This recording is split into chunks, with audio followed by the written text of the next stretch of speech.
You're listening to an IOE podcast. Powered by UCL Minds.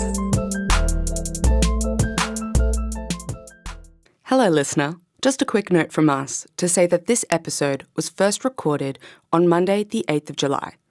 Okay, back to the podcast. This is Research for the Real World. Conversations with researchers about the paths they've taken to shape our everyday lives.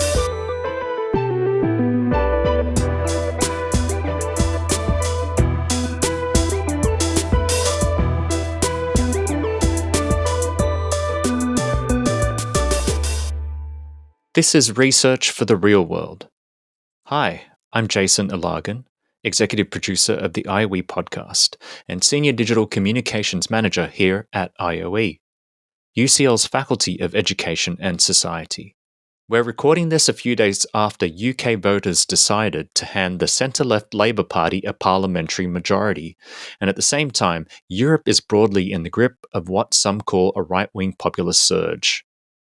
Last month's European election saw a historic number of representatives of far-right parties elected to the European Parliament. And in France, snap elections were called by President Emmanuel Macron, and thousands took to the streets to protest against a potential far-right victory. So today, we're taking a closer look at the power of political protest, the response to the rise of populism, and the research evidence behind it with our guest, Dr. Ben Abrams. Ben is lecturer in sociology and Leverhulme Fellow in the IOE's Department of Education, Practice and Society. Alongside the study of mobilization, Ben also examines revolutions, resistance, and contentious politics.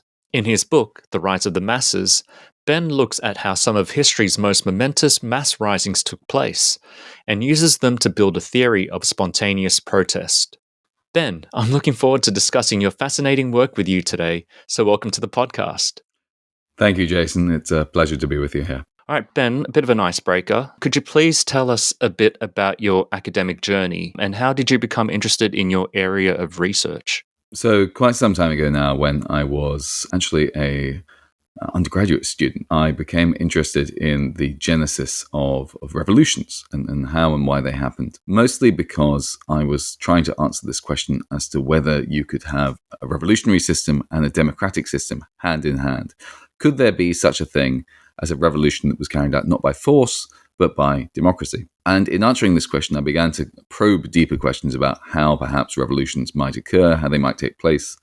And this led me into this kind of sociological journey about all of the different dynamics of mobilization and participation and social movements and all these intricate parts that I hadn't really thought about when I initially approached the question. Over time, then that took me to the United States to study people working in the Occupy movement and the aftermath of that mobilization, to Egypt to look at revolutionary mobilization there, and then into the archives of protests past. And that has brought me to what I do today. I'm just curious about, you've cited some recent examples like the Occupy Wall Street movement and things like that. How far back in history have you kind of gone?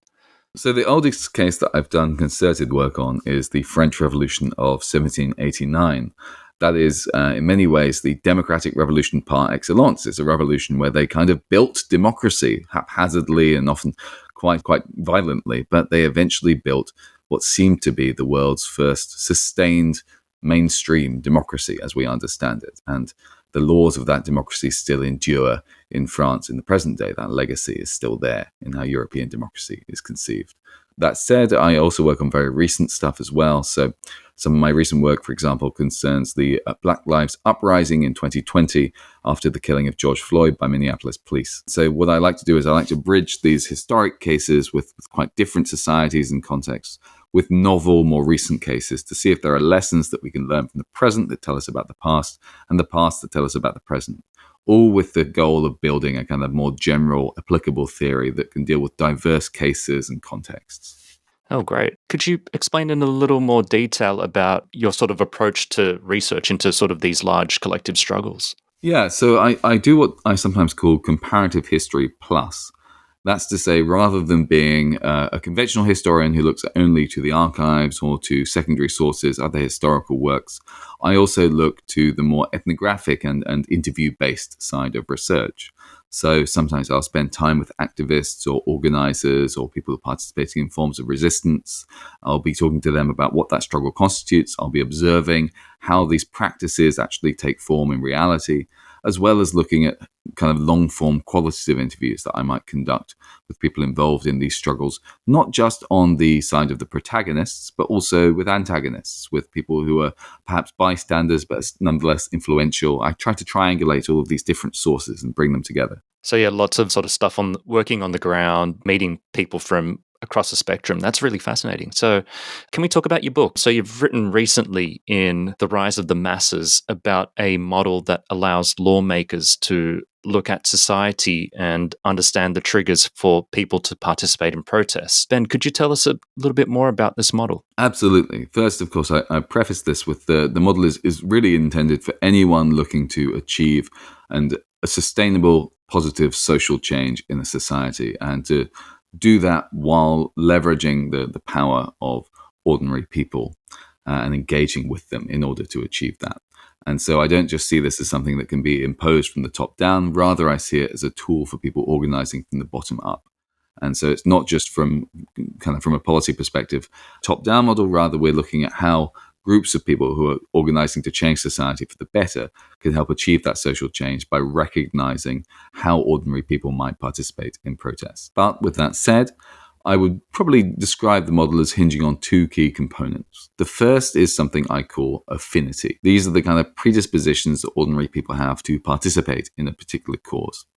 Sometimes this can arise from social factors that impact on someone's life, such as their resources, obligations, patterns of activity, or social status. At other times, it can be more psychological factors, such as their identity, their attitudes, perceptions of injustice, their interests, or their socio-emotional needs, the things that kind of drive them in their everyday. These affinities all work together to help bring people and causes together. The second component I look at are the social conditions that catalyze people's participation in what we sometimes call contentious politics, those instances of protest or revolt or resistance that we see every day. These conditions I term conditions of convergence.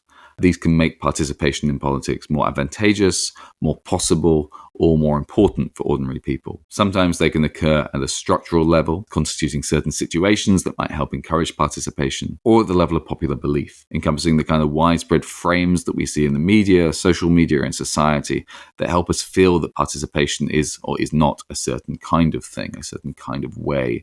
It might feel easier, it might feel harder, it might feel that the moment is especially unique, for example. And then finally, I also examine certain spaces where the physical conditions are especially conducive to participation. And these conditions that I term conditions of convergence work together with those affinities to catalyze mass participation in protests.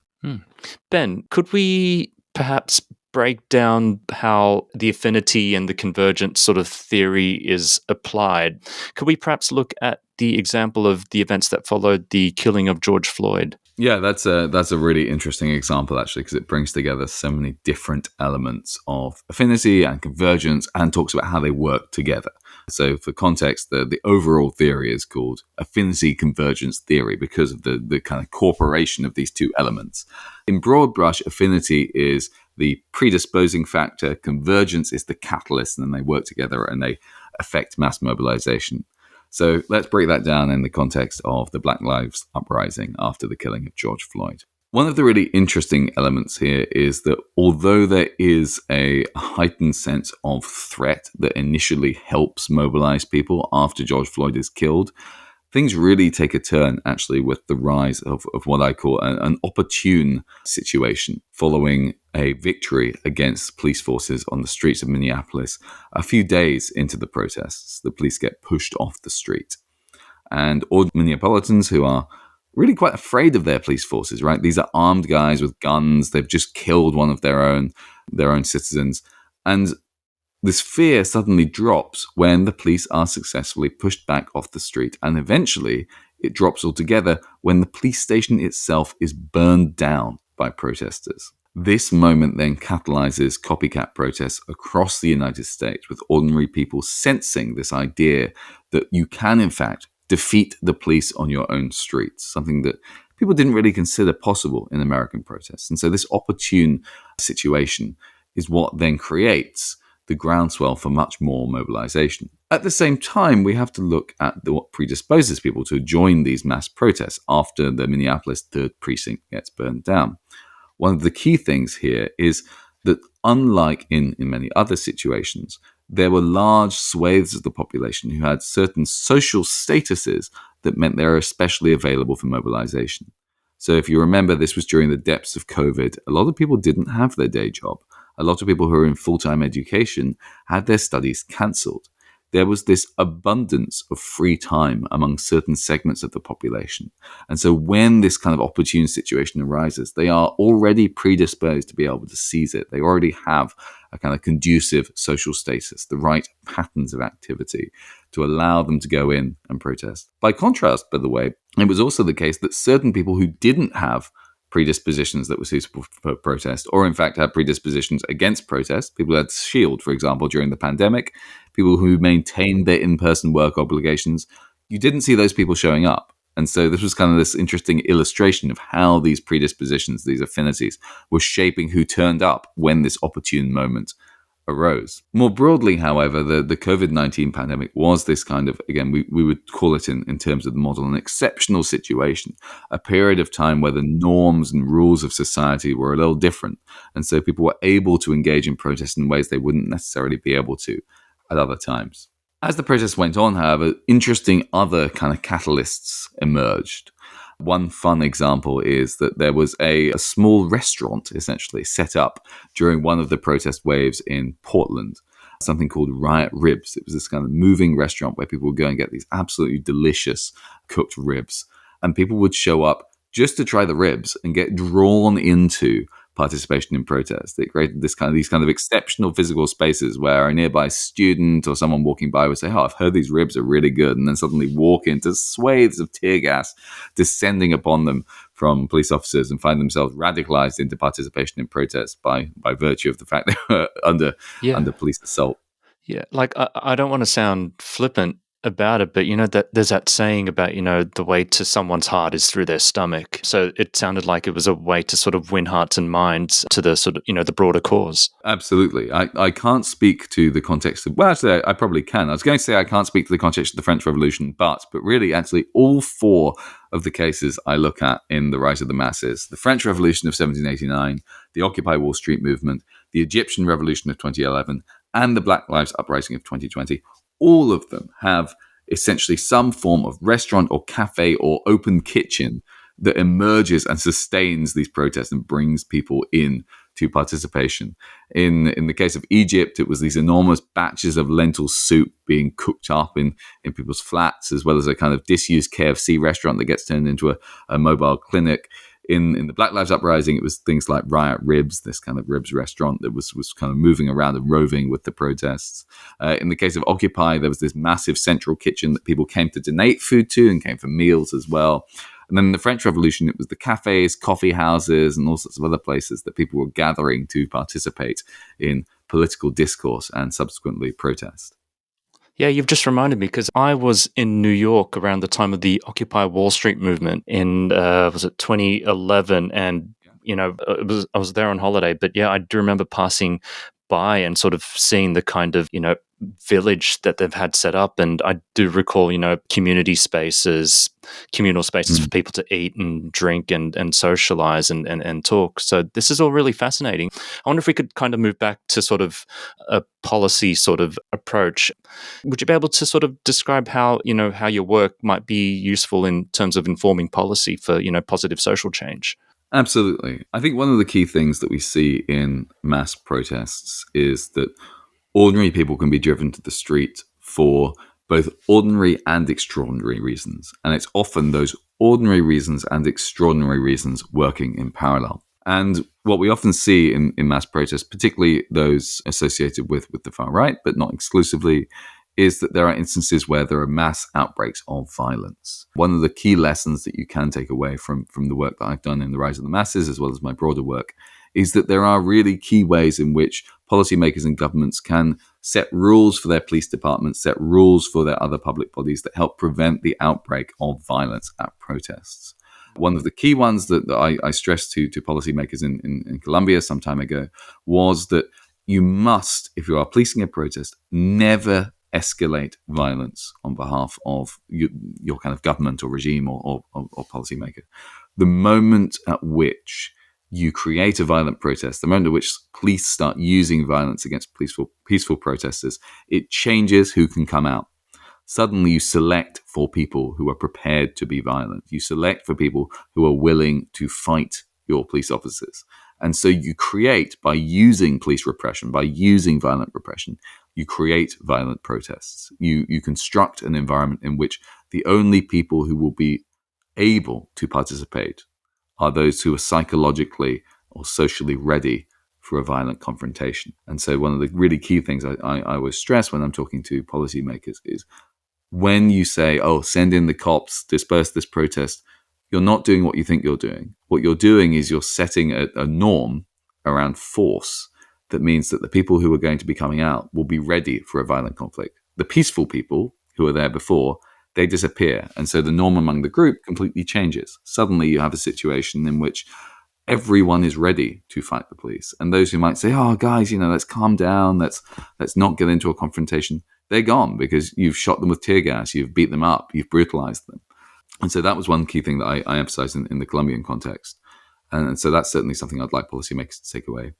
More broadly, if you're looking to encourage people to participate in forms of peaceful demonstration around positive outcomes for social change, if you want to encourage a healthy civil society, one of the key things policymakers can do is look at the barriers to protest, the barriers to participation, and start taking them away. Think about how you're constraining people's patterns of activity, for example, and ask, am I creating a society in which people feel able to go and peacefully demonstrate for something they believe in?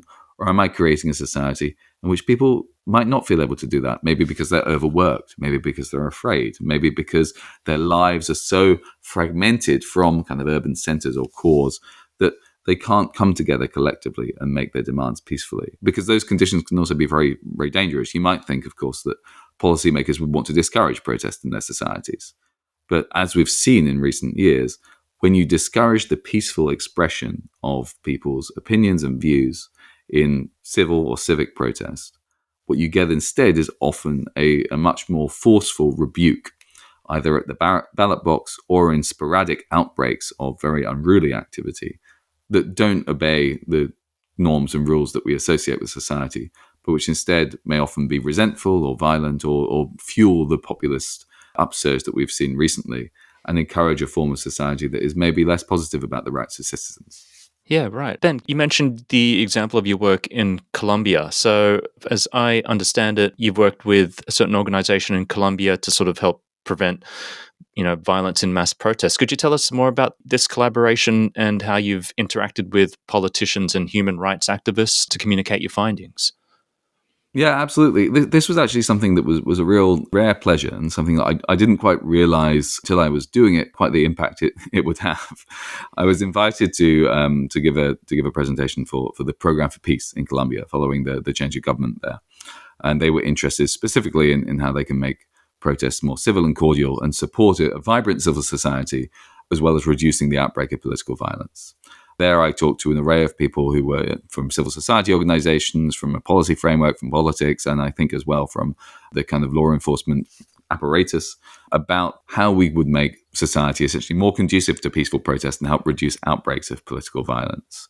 And that collaboration is one that's kind of humming along at the moment in a quite nice way, and I'm looking for more opportunities to leverage it. But it was really a brilliant chance to talk to such an array of people who were genuinely interested in creating, on the one hand, a supportive environment for protest, and on the other hand, trying to avoid these outbreaks of violence that so often can cause societies to unravel and sometimes civil wars even to break out. Yeah, thank you for that. Of course, our chat wouldn't be complete without looking at the surge of populism in the UK and abroad and what insights your research has provided.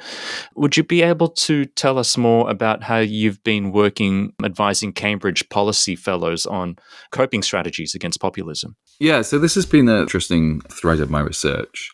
One of the things I've been particularly interested in is the way in which societies respond to the rise of populist or so-called populist administrations that often seek to take power from the people and concentrate it in its own hands, claiming to represent them somehow uniquely.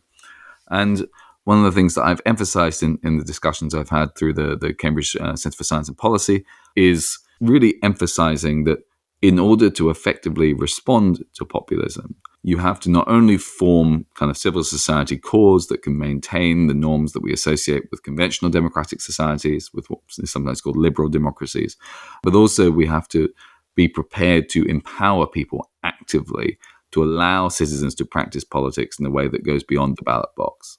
And that can be really challenging, I think, often even for liberals who want to say, okay, right, we should be ruling in this kind of technocratic manner. We should be giving people rights, but we should be instead still in charge of the show. Paradoxically, it's only by relinquishing that power a little bit, giving back to the people, that you create a kind of civil society that then won't hand all of its power to a populist who says, let me rule in your stead. The only way for you to have power is to give it to me. Instead, we have to create this kind of substantive democracy in our societies that allows people to have impact in their everyday lives on the way in which their societies are governed, rather than only in these kind of electoral intervals. Yeah, thank you for that.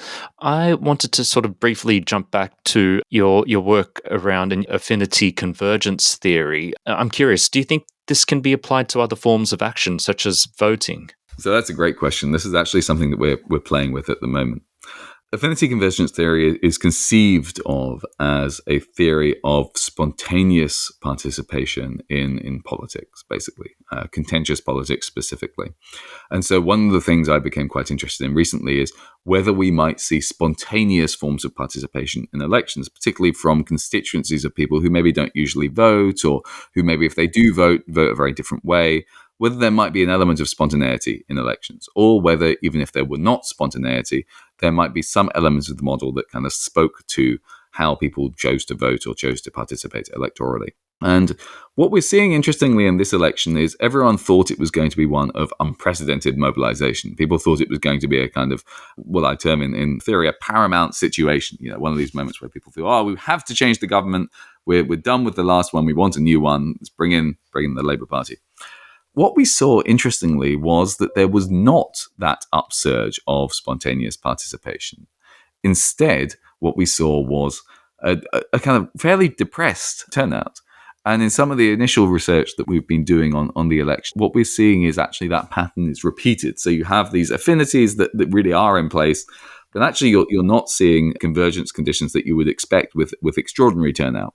And so in some sense, it's beginning to suggest, and this is all very early days, but it's beginning to suggest that actually the model might be quite helpful in explaining electoral behavior as well. Of course, there's way more research and testing to do, but I'm very excited that this theory that I developed to think about protest is also something that we can expand to other forms of political participation, because that really shows that your research might have some legs. All eyes will be on what happens across the pond in November with the US presidential election. Populists and establishment forces are set to clash in a Trump and, at the time of recording, Biden rematch. What does this mean for the future of democracy in that country and more widely? I think we're almost certain to see unprecedented levels of mobilization around the US election, no matter what the results are. Many people in the United States are very afraid of what might happen were Trump to come to power again for a second term. This is particularly notable given that the stakes for both Trump and the American people are much higher. There is now a concerted conflict, essentially, between many arms of the US government and Trump, who might be about to come into power in it. On the other hand, Trump supporters, I think, also feel very passionately about their candidate and will be very disappointed if he doesn't win. And as we saw in the last electoral cycle, there are forms of mobilization that they might wish to undertake. A kind of January 6th scenario is certainly not off the cards, were their candidate not to win. However, it will be harder for them to do this in that particular fashion, as the incumbent controlling the levers of government is, of course, now the Democratic Party. But nonetheless, what we might see as a consequence of that is more kind of spontaneous outbreaks of protest that follow fewer rules than the already quite unruly January 6th insurrection followed. Yeah. And so it's certainly going to be an interesting time. I think the best thing that people in the United States can do, at least from a kind of policy-making perspective, is really ensure that people feel included in the democratic process from day one. If you are concerned about the outbreak of electoral violence, for example, in America, it will be because people feel the system is not essentially incorporating their views. And so the best thing that you can do is get people involved in and give them an understanding of the democratic processes they're participating in, help reduce the kind of grievances around the system. However, it may be the case that as the election develops, some protest becomes necessary to secure civil society, depending on what various elected officials or potentially elected officials might choose to do in the electoral context. And I think it's also important that urban administrations, the mayors of cities, as well as the governments of states, are prepared to support protests that are morally justified or necessary for the defense of democracy as well, and to take necessary precautions to ensure that if that were to happen, protesters won't unnecessarily fear for their life or safety when exercising their democratic rights. Thank you for that, Ben. Yeah, it's definitely watch this space kind of territory. Finally, I know that you've got work in progress with folks in Colombia. What is next for you? Is there anything else on the horizon? So I've got a few different kind of irons in the fire. Some of these are around the nature of democracy, working with a colleague of mine called Jean-Paul Gagnon and several of his kind of broader network of democratic scholars. We're looking to try and inform the way in which people think about democracy and encourage them to include this kind of civil society component, as well as many other understudied components in their kind of definition or understanding of the term. We're trying to help shift how organizations think about that.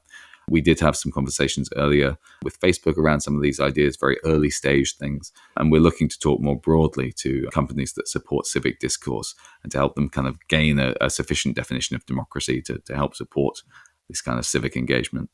One of the other things I'm working on more broadly is trying to understand the nature of resistance movements writ large. We have a really good understanding of how social movements and revolutionary movements work. But these projects of resistance that we've seen as of late and that we see throughout history, often in way more extreme forms, right? Think about resistance during the Soviet Union or indeed during the kind of Nazi occupation of many parts of Europe. Not to mention, of course, resistance also against colonialism. So I'm interested in how these kind of resistance movements function as well. And I'm beginning to try and build the basic building blocks of a theory of resistance movements. Oh, that is so fascinating, Ben. So thank you so much for your time. I've really enjoyed this chat and to sort of get to know you better and all about your research. From our discussion, there is a lot to consider right at this very moment, and we certainly watch with interest events that are set to unfold over the coming months and years. So wishing you all the very best, and thank you for coming on the podcast. Great. Thank you so much. You can follow Ben on X, the website formerly known as Twitter, at BDM Abrams to learn more. Some of what we've covered today is also available in the episode notes. If you've enjoyed this episode, we have an archive of 22 past seasons. Search IOE Podcast to find episodes of Research for the Real World, as well as more podcasts from IOE. And a quick favor before you go, if you're listening on Apple Podcasts or Spotify, we'd really appreciate it if you could give the IOE Podcast a rating. 5 stars would be nice if you're enjoying the show, and that will help us to reach more people who are interested in hearing about such important work. I'm Jason. Thank you for listening. Research for the Real World is produced by IOE Marketing and Communications and IOE Research Development. The theme music was created by Rob Cochran. Tatiana Sotero Diaz is the series advisor, Amy Leibowitz is the series producer, and Jason Ilagan is the executive producer of the IOE podcast.